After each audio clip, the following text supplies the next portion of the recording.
PHP SP Multan region Zubaida Parveen نے کہا ہے کہ پنجاب ہائی وے پیٹرول کا ہر جوان نہ صرف اپنے خاندان بلکہ محکمے کا بھی قیمتی اثاثہ ہے۔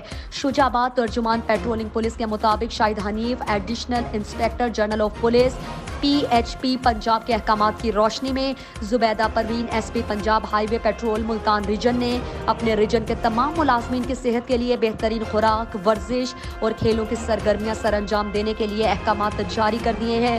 انہوں نے کہا ہے کہ ہم اپنے محکمے کے ہر جوان کی صحت و تندرستی کو یقینی بنائیں گے۔ اس سلسلے میں انچارج پوسٹ اور میس سیکرٹری کو ہدایات ہوئی ہیں کہ اپنی پوسٹ پر حفظان صحت کے اصولوں کو مد نظر رکھتے ہوئے بہترین، معیاری اور متوازن کھانے کا انتظام کریں۔ انچارج پوسٹ اپنی پوسٹوں پر PT پریڈ، ورزش اور مختلف کھیلوں کا انعقاد کریں جن انڈور اور آؤٹ ڈور گیمز شامل ہیں، جس میں تمام ملازمین کی شمولیت از حد ضروری ہے۔ انہوں نے مزید کہا کہ صحت مند انسان ہی صحت مند معاشرے کا ضامن ہے۔ اس سلسلے میں تمام اضلاع میں مراسلات جاری کر دیا گیا ہے کہ ہر ماہ باڈی ماس کے ذریعے ملازمین کی فٹنس کو چیک کیا جائے گا۔ انہوں نے مزید کہا کہ Punjab highway patrol Multan region کے تمام جوان موٹر سائیکل چلاتے ہوئے ہیلمٹ کا استعمال لازمی کریں اور اپنی زندگی کو محفوظ بنائیں۔